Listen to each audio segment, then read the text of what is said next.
New this morning, the Vatican has announced when the conclave to choose a new pope will begin. Vatican officials say cardinals will begin meeting next Wednesday, May 7th. That's after a 9-day period of mourning ends. And starting today, the Sistine Chapel will be closed to visitors to prepare for the conclave. Joining us now is Father Mark Weisner, the pastor of the Catholic community of Pleasanton. Father, thank you for being here. My pleasure. Thank you. I wanted to ask you what new pope or what the old pope, what it means to I'm a Catholic, I go to church on Sunday, whatever. Sure. Am I going to notice anything different? Because the masses pretty much stay the same except for the homilies. Right. So you probably won't notice a whole lot of change in your parish or how your parish operates. A lot of it would depend on your immediate pastor and what they might take from what the new pope would bring or what Pope Francis had done and how they might build that into their liturgy or into the life of their parish. But for the most part, your parish will probably continue on as you're used to it being. Yeah, well, at church this Sunday they had a picture of Pope Francis. Yes. Pope Francis was more of a progressive pope, some would say anyway. Yeah. He faced a lot of issues, the scandals, social issues. It's not an easy job No. to be a pope. Not at all. What do you expect from the College of the Cardinals what are they looking for? What are they going to put, who are they going to put in? I know you don't know, but in your...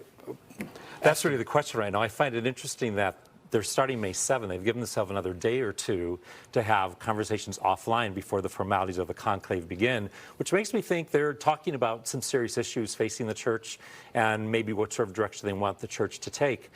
I don't think they can possibly abandon all that Francis did for us in the last 12 years. I think his real sort of highlighting the need to be concerned about the marginalized and the poor will remain there. But Francis was a unique individual, as the next pope would be a unique individual. I think more than anything, what we will hopefully find is, of course, the pope that God wants us to have, that the cardinals will be sensitive to the voice and the movement of the Spirit in their lives and in their election. But that will end up with a man who can speak the truth of the gospel with great compassion so that the world can hear it. And maybe those who haven't given the church a fair hearing will have an opportunity to do that. You know, I was surprised by hearing some of the leaders of other denominations saying how important the Pope is. Yeah. People, the Protestants and others, saying because he really is the leader in the world eyes of the faith of Christianity, not just the Catholics. There are 1.2 billion Catholics. That's a lot, but there are even more people if you count all of Christianity. There's even more Christians, right? So this person who is going to be the Pope is going to be leading not only the Catholic Church but Christians in general to a degree. Absolutely.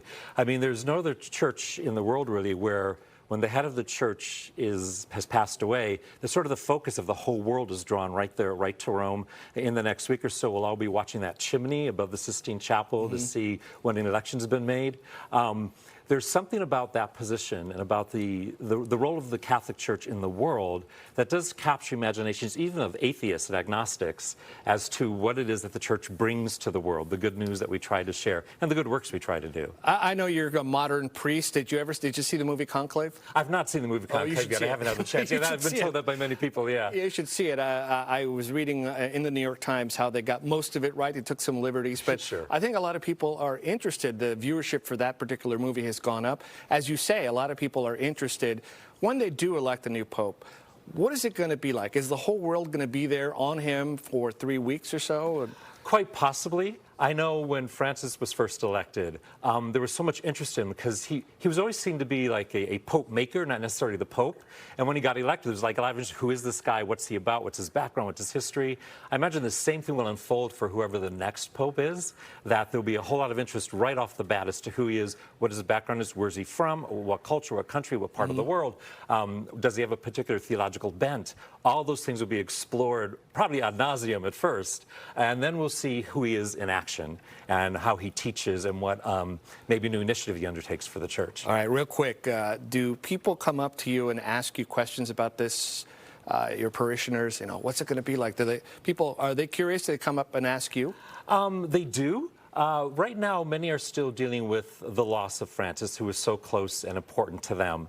But there have been a few who are like, who do you think it's going to be and what's going to happen?